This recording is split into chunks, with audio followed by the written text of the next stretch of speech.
All right, so the question this week is why isn't my home selling? And I'll be honest with you, it was a little bit more in-depth question about a specific home. I decided to turn this into a more general question, and I'm going to give you the top 5 reasons that I see homes not selling. Stay tuned. You better get fired up. Happy Friday, guys. Good to see you. We're here every single Friday at 11 o'clock with You've Got Questions, I've Got Answers, where you can ask me any question you'd like about real estate, and I'm happy to answer it. So this week, we're focused on why isn't my home selling? I looked at what I feel are probably the 5 biggest reasons homes are not selling right now in this market in Port St. Lucie. Some of these things you're probably going to see in any market, anytime. Some other things are more time specific or area specific here to Port St. Lucie or Florida, I should say. And so we're going to start the list with your staging. Okay.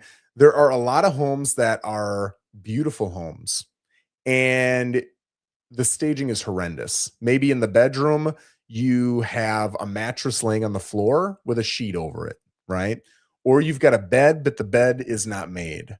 Or you walk into the kitchen and you have done nothing to the kitchen in comparison to when you normally live there. So you've got your toaster and your microwave on the countertop and your knives on the countertops, and you've got your blender and everything else is sitting on the countertop. Maybe you've got a bin of kids' toys in the corner of the living room, right? And all of that stuff is convenient. And I always talk with, especially parents of young kids, but really with anybody. And I tell them, hey, I'm going to come through and I'm going to show you what your home would look like if you did, like you wanted it perfect, right? And I'm going to work with you on your furniture, but it's going to be inconvenient.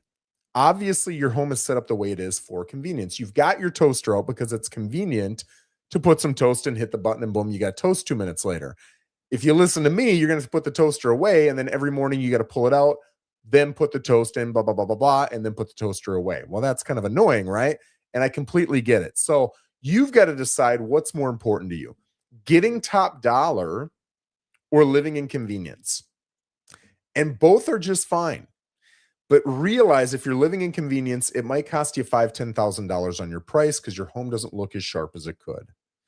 And the opposite is also true. Realize that if you're going to go for top price, it's going to be inconvenient. So you just got to pick which one do you want and go with that. But if your home is not selling, it's probably because you're asking top level price, or some people are even overpriced, and your home is not staged well. Another thing with staging is you can have too much.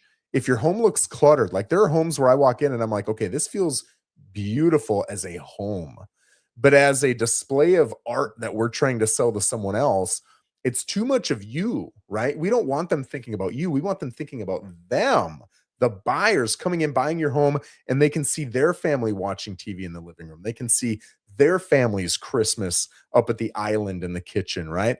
If you've got too much of your stuff, it's going to be tough for them to mentally do that. We want them to be able to do that. So getting stuff out of there is important too. And then the last thing is just having dated furniture or big, bulky furniture. And I don't say big, bulky because it's spacious, which that's another reason. You want to get those big, bulky things out of there because they take up a lot of space.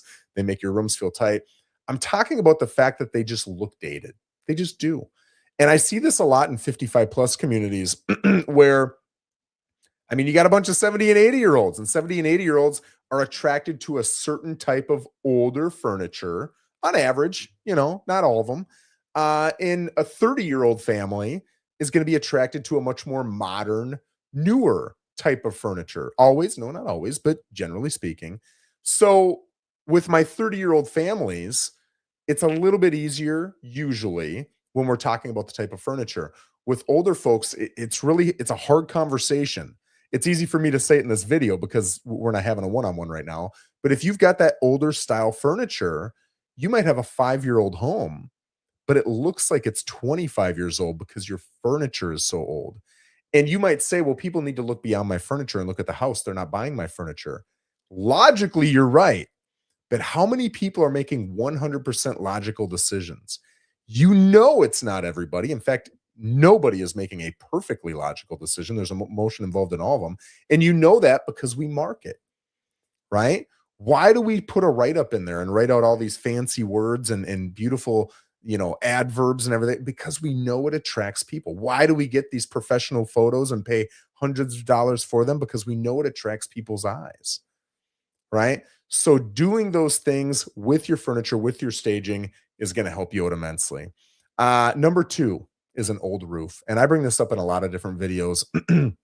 Right now, I would say the number one question I'm asked when I get a phone call from another agent who's about to show one of my listings is, Joe, how old is the roof? Or Joe, I see the roof is 17 years old. Are there any leaks? What kind of condition is it in? Have you had anybody look at it? It's a pretty typical question.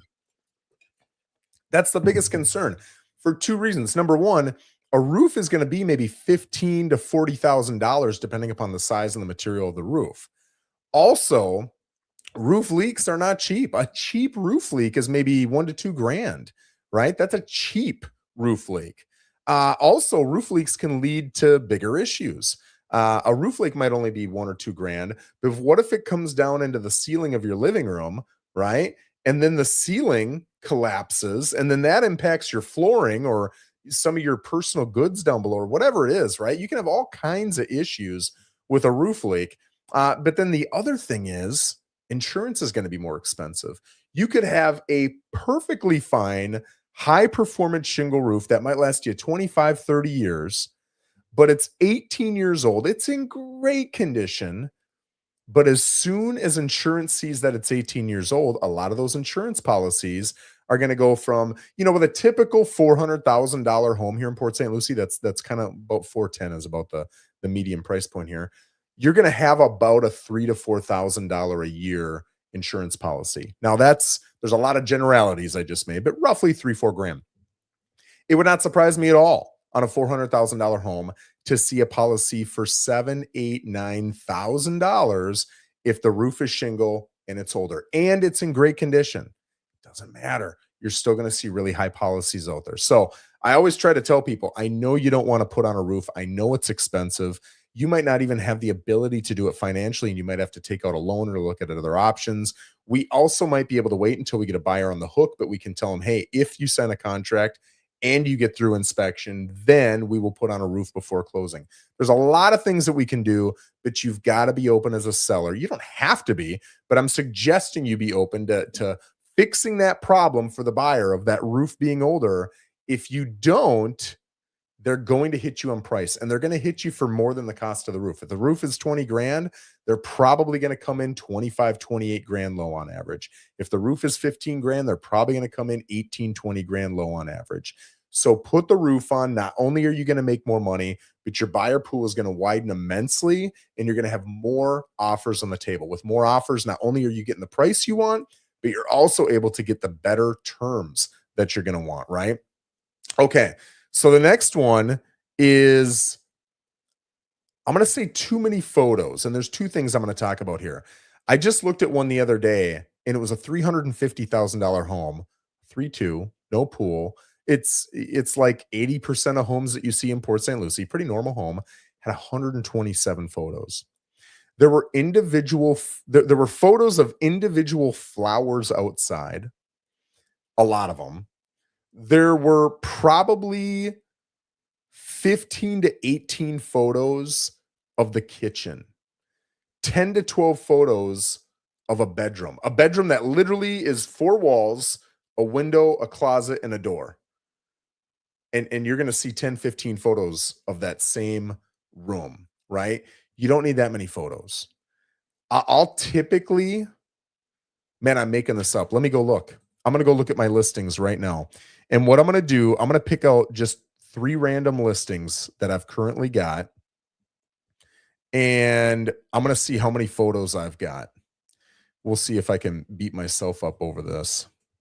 But the other thing, while I'm hopping on and looking at this, the other thing with photos is Zillow did a study a few years ago showing that the longer it takes you to get inside the house, meaning you're showing exterior photo after exterior photo after exterior photo, the longer it takes you to get inside the home and show the best interior photo right after your exteriors, the more people are going to scroll on to another listing. So I always use one exterior photo, my best exterior photo. And then if I've got something really cool on the exterior, probably a pool, right? In fact, that might be the only thing. I mean, if it's an ocean front or a river front, it's going to be something with water in it. Then I might do a second exterior shot. But right after that, I'm getting inside the home to the best interior shot, usually going to be the kitchen. And then I'm going to go through the home. I'm going to go through all the common area, right? Kitchen, family, dining. Then I'm going to go into the master bedroom, master bathroom, bedroom 2, 3, 4, bathroom 2, 3, 4, laundry room, and then the rest of the exteriors. Patio. I didn't throw the patio in there. Patio before I go to all the exteriors. And then if you're in an HOA, then I'm going to do the community photos. But let's look here. I'm going to go through, and I tell you what, let me put these in order of price too. So I'm going to use something a little higher priced here. 7.25. Well, I will say the sellers dictated how many photos we had on this one, so I don't want to use that one. Here's one I've got. It's a condo out on the water, right? Out on Hutchinson Island. And I've got 27 photos. And there were a lot of waterfront photos we used and a lot of HOA photos. So I'm betting there's probably 15, 18, maybe 20 photos of the interior. Here's another one I've got. This one's $399, 26 photos. This one's $365. We got 40 photos here. This one's $350, 45 photos. You do not need 127 photos. That's absolutely crazy. And you want to get inside. Let's see if I'm following my own rules. So I'm going to go with this one. My first photo is the exterior. My second photo is the kitchen. On this one, my first photo is the home, the exterior. Second photo is the pool. Third photo is the kitchen. On this one, exterior, kitchen. This one, exterior, kitchen. This one, exterior, living room. I like their living room a little bit more. I'll look at one more here. This listing, I put the exterior and then boom, right into the kitchen. So you can see I'm doing this with a purpose. I had someone the other day who wanted to put up 8 exteriors and then, and I understand where they were coming from. It made sense. They wanted to go through the home logically, right? So first they wanted to show the foyer. Then right next to the foyer is the den, so they wanted to come into the den. And then they just kept going through the home in logical order. I recommended that we did not do it that way, and they agreed with me. And I said that it's just not what's going to grab people's attention. When they see the first interior photo and it's the foyer and it's not the wow interior photo, your chances of losing their attention and then moving on to another listing go up. And we don't want that, right? We want the best interior photo next. So I think I've probably beat this horse to death here, but get one photo of the exterior, maybe 2 if you've got something drastically different and it's incredibly valuable, like a pool or a water feature, and then get inside your best photo. Next one, bad photos. So not necessarily too many photos or the order or anything like that, but you just don't have professional photos. I've seen $1 million plus properties where they're trying to save a few $100. Photos cost me $300. I think the most expensive photographer I've ever worked with charged me $700, right? So let's just say $700 on $1 million, and forget $1 million on a typical $400,000 home. Put $700 in photos, which again, I can get them for $300 into your property, and you're probably going to sell it for $5,000, $10,000, $15,000 more on average. Why? Because it's so much more attractive. These photographers are professional. They're working with all the lights, the shadows, the angles, the colors, the contrast to make sure that it looks perfect for you and you're most attracted to it. So you continue to flip through the photos and hopefully contact the agent so you can get a showing. If you have unprofessional photos, and some of these photos, they're not turning their lights on. They've got fans on, so they got to blur with the fans. They got dogs or cats sitting on couches. They're taking the photo with their iPhone, and they're in the reflection of the mirror in the bathroom, right? We see it all the time, and we laugh about it.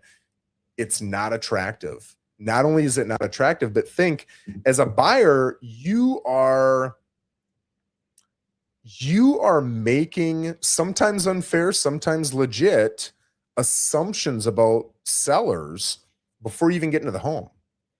If you see beautifully edited, gorgeous, great color, straight, great, angles, everything else, photos of a home, and the write-up is great, I'm assuming this home is maintained well by these sellers. I'm just assuming that. Is it true? Who knows? But that's my human brain making assumptions that are sometimes unconscious, subconscious. All right? And we want to put those seeds in people's brains. Those are the types of seeds we want to put in people's brains. If I see photos, now I know I'm a professional, so maybe not all of you are thinking this, but I guarantee some are thinking this. If I see photos and the lights aren't on, and there's blurry fans, and there's cats in the chair, and there's the reflection of somebody in the mirror because they took the photo with their iPhone, I'm thinking cheapskate. They're probably not taking care of their AC annually. They're probably not checking their water heater. They're probably not having a roofer go look at their roof every year. They're probably not power washing their home because they're not paying for professional photos. Is it true? Maybe not. Maybe they're the best seller ever and they maintain their home perfectly. But it's an assumption you start to make as a human, right? And then you start losing people's interest because of your photos. So you lose thousands to save a few hundred. I think it's crazy. Get yourself some professional photos. And then lastly, I got to take a sip of water before this one. It's your price. And I'm telling you, it's literally always your price, because if you have bad photos, well, then you need to drop your price down to bad photo range. Like I said, 5, 10, 15 grand. You better be willing to drop 5, 10, 15 grand. People aren't going to do that, but that means you're overpriced for what you are presenting. Too many exteriors, you better have an amazingly low price to keep somebody attracted when they can't see your kitchen until photo number 22. I had that happen the other day. An old roof, again, you can't just be 20 grand under because your roof is going to be 20 grand. Because now you're asking, why wouldn't I buy your neighbor's home that's exactly the same with a new roof and pay 20 grand more? Now I get it financed in at this, I know we think mortgage rates are high, but compared to a personal loan or a HELOC, mortgage rates are incredibly low. So if I buy your home, I either got to come up with 20 grand in cash. I don't want to do that. And I got to put up with the headache of working with the roofer. Are they going to get it done on time? How long is it going to take? Did they do it right? Do I got to go back after? I don't want that whole headache. I'd rather buy your neighbor's home for 20 grand, get it included in the loan at that low rate. Now I don't have to worry about the headache, and I know it was done correctly. If not, I'm not going to buy the home. Right? So people just think, I would just take it off the price. No, you got to take it off plus what I call a headache tax. Right? So you're not taking 20 grand off. You're taking 25, 28 grand off. Now I might buy your home instead of your neighbor's. I also might just buy your neighbor's because it's a headache. Right? So remember, you're creating a headache for someone. Why not solve that issue? And I'm not saying invest in everything that's wrong with your home and get it fixed. I'm not saying that. There are plenty of things I tell people, do not do that thing. Do not update this thing. Do not fix this thing, whatever. You're going to spend $1,000 to save 500. Don't do it. A roof is not one of those things. You are going to make money putting a roof on. Now, don't put a beautiful new metal roof on if you're trying to get the best return on your investment. Put the cheapest 3-tab shingle you can possibly put on. Right? And people will justify in their heads too. Well, Joe, they're probably going to want metal. So if I put on 3-tab shingle and they don't want that, they're not going to be incorrect. I'm just telling you, I understand what you're saying, but statistically, you're going to get more people interested with that cheap new roof than you are if you say, hey, we'll give you a credit for whatever roof you want. A cheap 3-tab is whatever, 15 grand. We'll pay the first 15 grand. You pay everything thereafter. I'm just telling you, I get the logic behind it. And as a buyer, I would want that as well. But when you look at the interest you get from doing it, you're going to get less interest. You just are. Get the roof on. And then the poor dated staging. it's going to cost you money. So you either have to lower your price, which people don't do, or you're overpriced. And a lot of people are overpriced. I'll tell you, yes, 2020, 2021, 2022, they were hot markets for a lot of reasons. Rates were low. There were a lot of buyers. There weren't as many sellers. So I was coming into listing appointments saying your home is worth X. And they were like, wow, I'm going to walk with 50, 100, 200, $300,000 at closing. And maybe I've only owned this home for 2, 3, 4 years. This is crazy. It was really easy getting people to sign on the dotted lines. And if we got an offer that was 10 grand low, they didn't care. Instead of making 120 grand, I'm going to make 110 grand, whatever. Where do I sign? That's not what's happening right now. We're getting a lot of people who bought 1, 2, 3 years ago. Now they want to sell.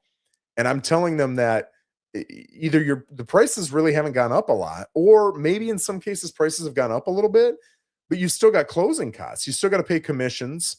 You've still got to pay closing costs, right?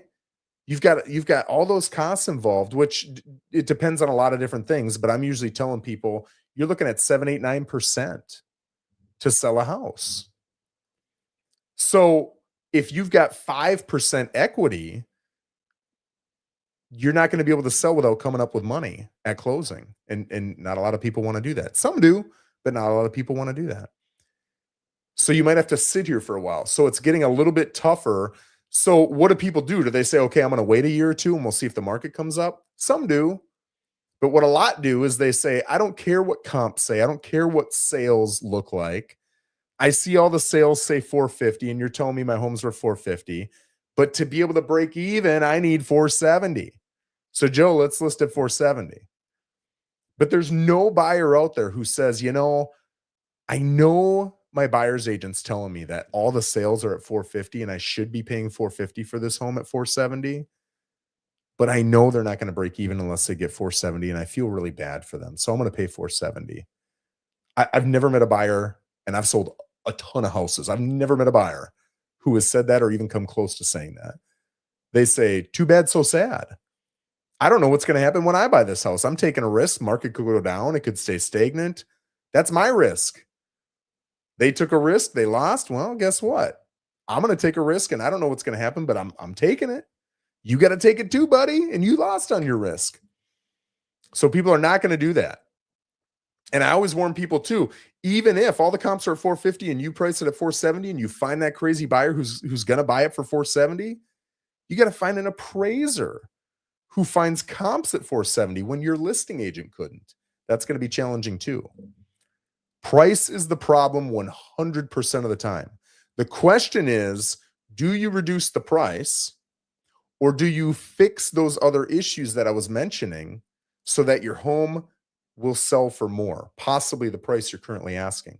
And that's completely up to you, right? It's up to you what you want to do to get the home sold and the strategy you're going to take.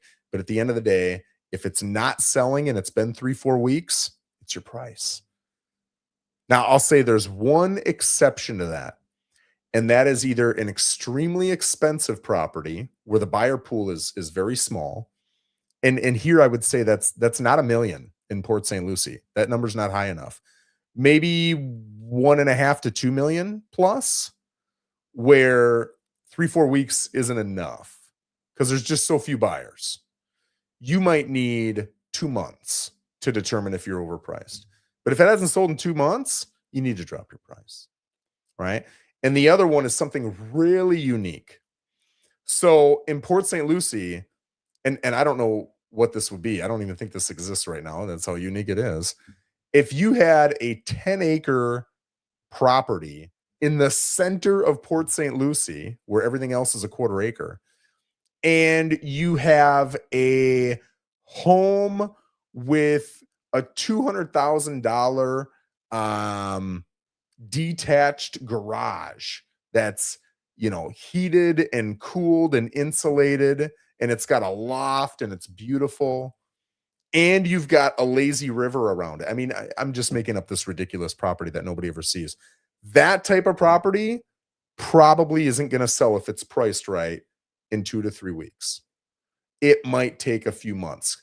There's only a handful full of buyers who are going to be interested in something like that, right? Now that one's also going to have a problem with price. It's going to be a higher price because it's 10 acres in the heart of the city. So maybe that wasn't a great example. Here's another one. Homes with mother-in-laws, right? If you've got a mother-in-law apartment, that is a unique property. Most 90+% common buyers coming through to look at that home don't want to pay extra for that extra space. They might like it, they might appreciate it, but it's going to cost me an additional $120,000. So instead of paying $400, I got to pay $520. I'll pass. Right? Your buyer pool is so small.